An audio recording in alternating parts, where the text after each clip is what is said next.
George S. Patton was not born into ordinary circumstances. From a young age, he showed an unrelenting drive and an obsession with discipline that would define his entire career.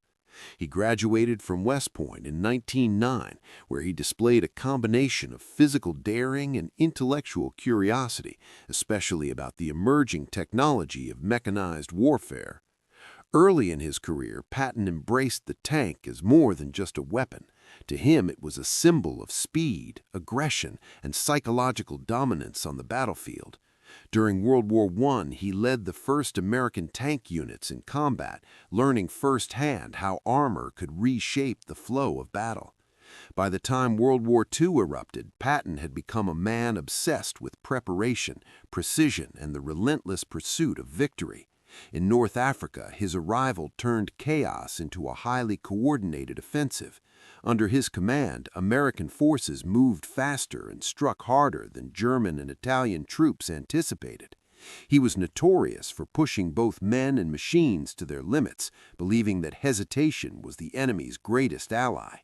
Soldiers feared his intensity, yet respected his genius, recognizing that every exhausting march or daring maneuver was carefully calculated to break the opposition's will before the first shot was fired. In Sicily, Patton's reputation only grew. His ability to anticipate enemy movements and exploit weaknesses seemed almost preternatural. He understood that speed could create confusion, and confusion could be weaponized. German generals quickly learned that wherever Patton appeared, defensive plans crumbled almost before they could be executed. Every advance, every flanking maneuver carried with it a sense of inevitability, as if the battlefield itself had decided to bend to his will. Stories spread among soldiers and officers alike of how entire towns surrendered under the sheer momentum of his approach. Patton's methods were unorthodox. He valued audacity over caution, surprise over attrition, and decisiveness over deliberation. He would personally inspect front lines, often appearing where the enemy least expected, a presence that unnerved not only opposing troops but his own commanders, who marveled at his ability to remain calm under fire. His tactical brilliance was matched by a psychological insight. He knew that fear could be as lethal as artillery, and that a shaken enemy was an already defeated one. Even before Patton set foot on the European continent, German intelligence had begun to take notice. Reports described a general who moved faster, struck harder, and fought differently than any other Allied commander. By the time he would land in France, he would not only be a soldier of unmatched skill, but a figure whose reputation alone would sow uncertainty and dread among the highest ranks of the German military. Patton's legend was not simply about victories, it was about creating momentum that the enemy could neither anticipate nor resist, laying the groundwork for a campaign that would shock the world. Beyond his tactical genius, Patton had a persona that was impossible to ignore. His speeches and strict discipline inspired both fear and loyalty among his men. He was known to demand perfection, yet reward bravery in equal measure, understanding that morale could be just as decisive as tanks and guns. He would study maps for hours, memorizing terrain and enemy positions, plotting movements that combined strategy with instinct. Even in moments of exhaustion, he exuded energy and confidence, setting a tone that communicated without words that surrender or hesitation was unacceptable. His very presence on the battlefield became a force multiplier, turning ordinary soldiers into an unstoppable wave of momentum, leaving German officers scrambling to respond and fearing the unstoppable storm that Patton represented. By the time George Patton arrived in the European theater, the Allied invasion of France was already underway, but the situation remained precarious. The Normandy landings had succeeded, yet German defenses were still formidable, and the pace of advance was painstakingly slow for most Allied commanders. Patton, however, had a different vision. He saw speed not as a luxury, but as a weapon. Where others planned cautiously, he pushed his units to move relentlessly, exploiting every gap and weakness. Tanks, infantry, and artillery became extensions of his will, moving like a single coordinated organism that the Germans could barely comprehend. His movements shocked German commanders. Intelligence reports described an American general who seemed to anticipate their every action, striking where they least expected. Patton understood that the chaos of war could be amplified, that momentum itself could break armies more effectively than raw firepower. He often struck before the enemy had completed their own plans, turning carefully laid defenses into meaningless obstacles. German generals spoke of Patton with a mix of frustration and awe, realizing that conventional strategies were useless against his relentless assaults.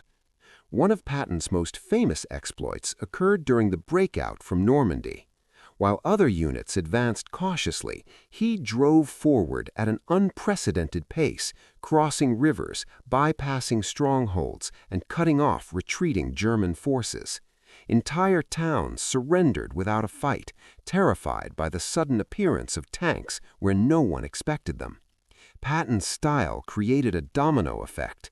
Confusion spread quickly through the German ranks, orders became impossible to follow, and isolated units were captured or destroyed. It wasn't just physical destruction, it was psychological collapse. Patton's speed and aggression forced the Germans into reactive strategies. Every time they tried to regroup, he had already moved again, forcing them to chase shadows. Reports of his exploits spread through the German high command, and even Hitler himself became aware of the American general who seemed unstoppable. Patton didn't just fight battles, he orchestrated a rhythm of war that left enemies off balance and allies inspired. His presence on the battlefield meant that every action the Germans took was likely too late, their plans undermined by his ability to seize initiative and dictate the tempo of combat. What made Patton particularly dangerous was his unpredictability. He refused to be bound by conventional doctrine. If an opportunity presented itself, he would exploit it immediately, regardless of standard procedures. He was constantly on the move, inspecting front lines, coordinating attacks, and anticipating enemy reactions. This constant activity created a sense of inevitability.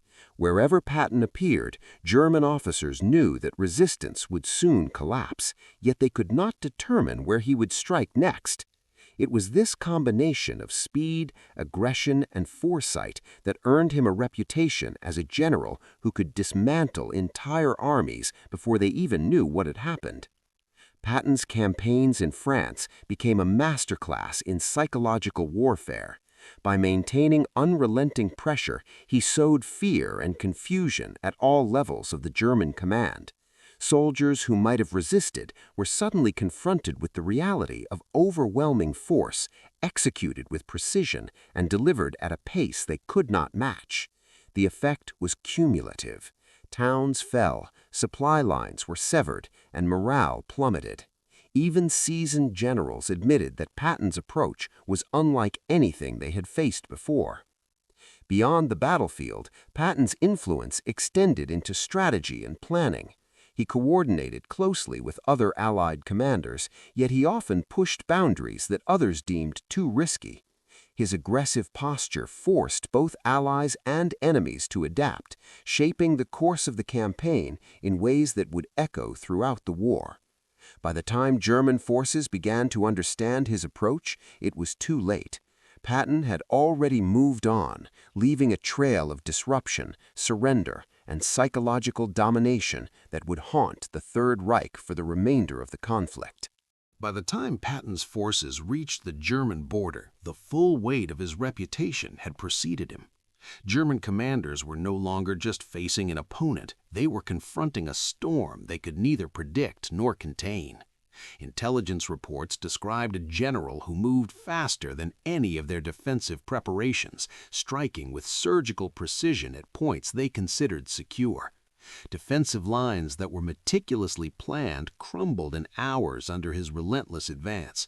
Command structures broke down, orders were ignored or delayed, and confusion spread like wildfire. Soldiers and officers alike began to understand that wherever Patton appeared, chaos followed almost immediately. The psychological impact on the German high command was profound. Hitler himself is said to have mentioned Patton in his final days, warning his generals that this was a commander unlike any they had faced.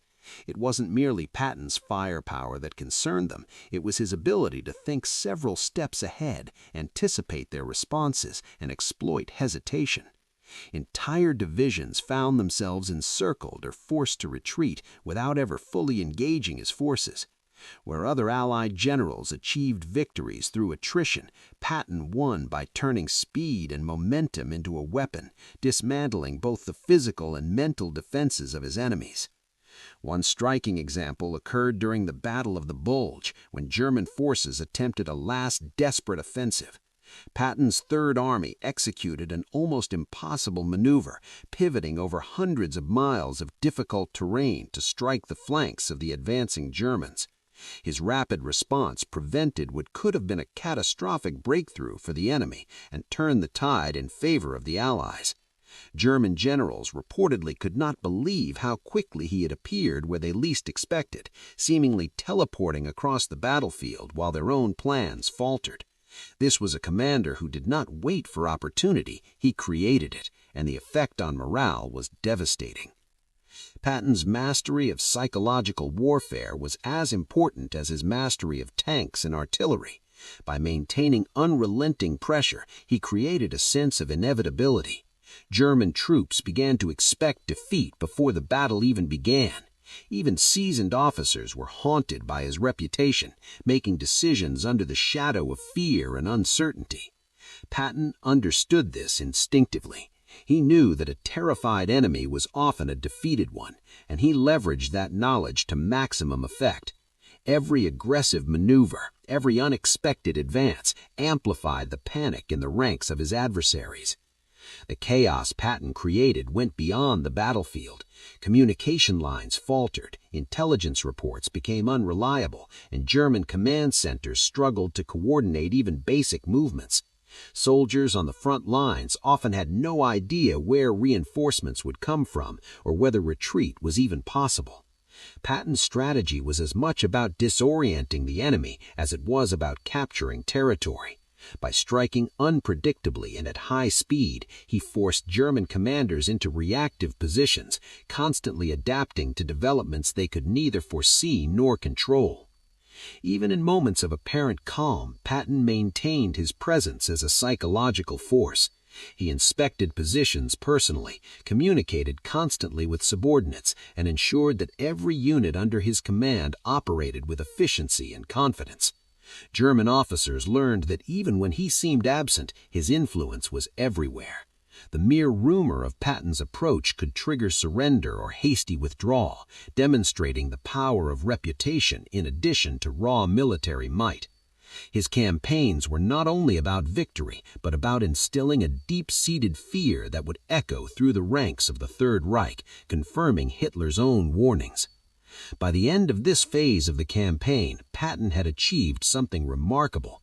He had created a battlefield environment in which the enemy's plans dissolved almost instantly, morale collapsed, and his own forces advanced with unprecedented speed. The combination of physical destruction and psychological domination became a hallmark of his approach, one that German generals would recount with a mix of frustration, admiration, and dread long after the war. In confronting Patton, they were forced to acknowledge a simple truth. He was not merely a commander. They were facing an unstoppable force whose genius lay as much in terror and momentum as in tanks and guns. George Patton's success on the battlefield was not just a product of tanks, artillery, or numbers.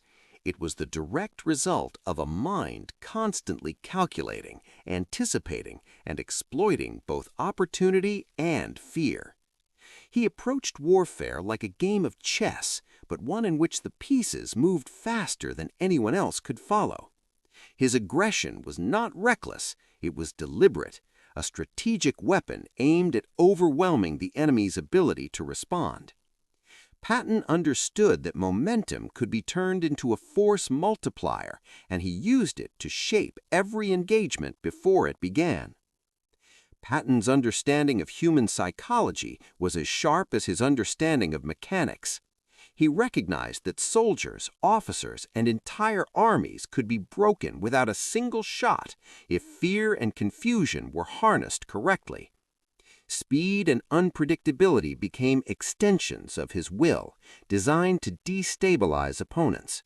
He would strike where defenses were weakest, then pivot suddenly to exploit another gap, forcing German commanders to constantly adapt to a rapidly changing battlefield.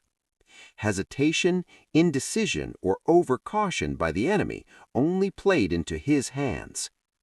His personal approach to leadership reinforced this method. Patton led from the front, frequently inspecting lines, communicating directly with unit commanders, and demonstrating an almost tireless energy that inspired his troops.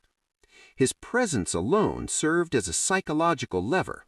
Soldiers knew that when Patton was nearby, nothing would be left to chance, and the pace would be relentless. This constant pressure kept both allies and enemies on edge, ensuring that momentum was always in his favor. Patton's campaigns also highlighted his ability to innovate tactically. He integrated tanks, infantry, and artillery into a coordinated system that emphasized speed and surprise. Flanking maneuvers, rapid river crossings, and bypassing heavily defended positions were hallmarks of his style. German intelligence could track movements, but predicting where he would strike next was nearly impossible. Patton deliberately cultivated this uncertainty, understanding that unpredictability was as effective as firepower in forcing opponents to make mistakes. He also knew that mistakes could be exploited instantly. A hesitation by a German commander, a delayed order, or a misjudgment by a unit could cascade into a larger collapse. Patton's style magnified small errors, turning them into decisive advantages. Entire defensive lines fell apart not because of superior numbers or superior weapons, but because his approach created pressure and confusion that the enemy could not manage.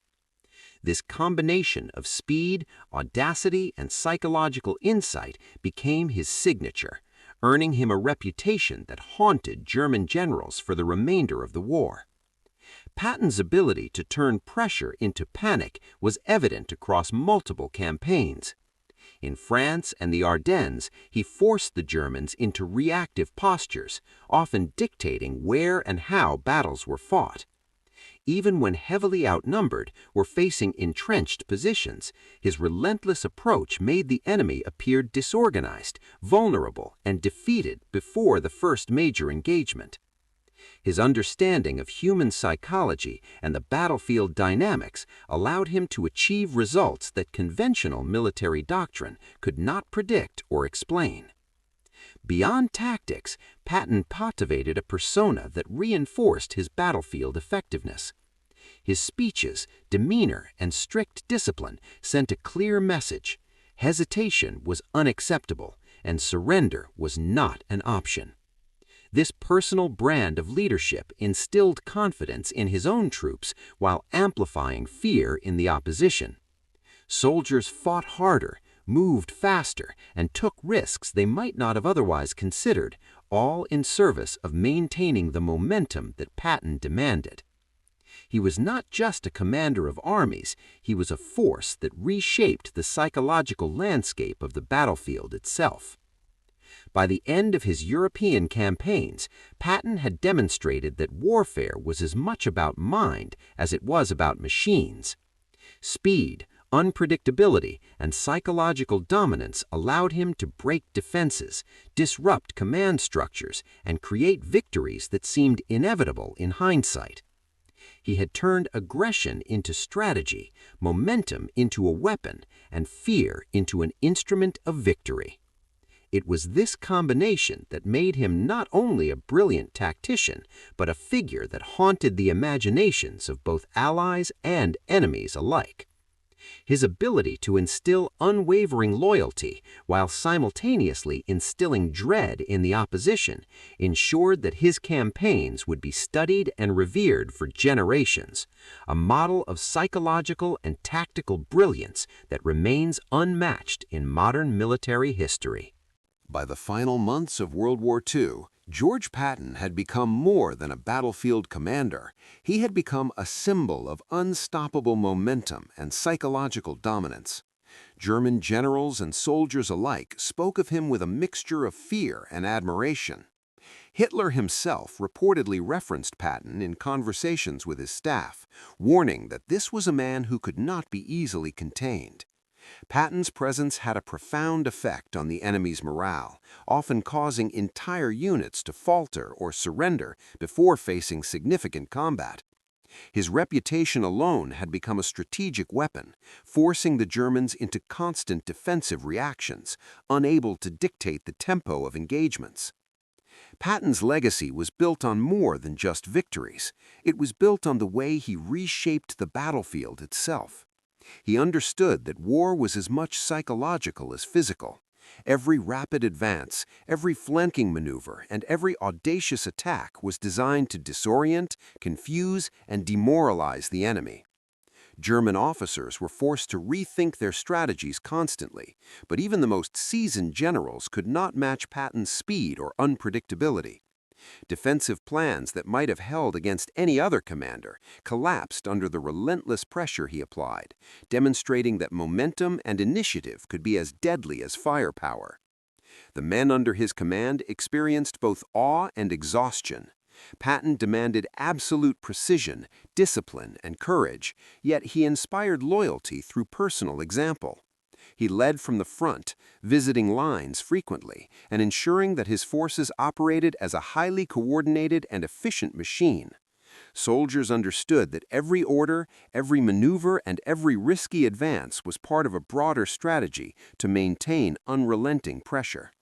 His energy was contagious. Troops pushed further, moved faster, and performed feats that might have seemed impossible without his leadership. This combination of rigorous discipline and charismatic command amplified his effectiveness on the battlefield and left a lasting imprint on military doctrine. Even after the war, Patton's influence continued to resonate. Military historians and strategists studied his campaigns, noting how speed, aggression, and psychological manipulation could overcome numerical or technological disadvantages. Hitler's fear of him, documented in post-war accounts, highlighted the unique challenge Patton posed. He was not merely a tactician, he was a force that reshaped reality for both his own troops and his enemies. His ability to create chaos in the ranks of the Wehrmacht while maintaining order among his own units became a textbook example of operational brilliance. He was a man whose audacity and brilliance seemed limitless, whose strategic mind, combined with relentless action, created a legend unmatched in his era. Patton's campaigns demonstrated a deep understanding of human nature. He knew that fear could be as effective as artillery, that hesitation could be exploited, and that momentum could overwhelm even the most carefully prepared defenses. German officers reported that the mere possibility of encountering Patton forced them into constant alert, draining resources and energy. His psychological impact on the enemy was compounded by his physical presence on the battlefield, his relentless pace, and his mastery of both armored and infantry warfare. By turning pressure into panic, he achieved victories that seemed almost inevitable, leaving a trail of disrupted commands and surrendered positions.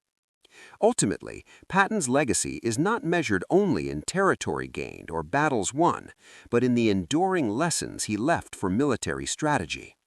He showed that audacity, speed, and psychological dominance could amplify tactical skill, turning individual brilliance into a force multiplier. Hitler's warnings to his generals underscored the fear Patton inspired, but his campaigns proved that it was not fear alone. He combined intelligence, preparation, and relentless action to create results that seemed almost preordained. Patton's influence extended far beyond the European theater. Modern militaries continue to study his operations, not simply for the mechanics of tank warfare or rapid maneuvers, but for the principles he demonstrated: decisiveness, momentum, and the ability to impose one's will psychologically as well as physically. He transformed the concept of leadership under pressure, showing that a general could be both a strategist and a psychological weapon. Patton's legacy is a testament to the power of a commander who understood that speed, audacity, and psychological insight could win battles before a single shot was fired. A man whose name would haunt not only German generals, but the study of military history for generations, inspiring countless leaders to emulate his daring approach. In the end, George Patton stands as a figure who embodied the intersection of strategy, psychology, and sheer force of will. His campaigns demonstrated that the mind could be as decisive as any weapon, and that momentum, when harnessed effectively, could become unstoppable. Hitler's fear of him was a reflection of a truth that remains clear today. Some commanders do not merely fight battles, they transform the battlefield itself, leaving an impact that echoes long after the war has ended. Patton was that commander, a man whose genius combined action, psychology, and relentless speed to redefine the art of warfare.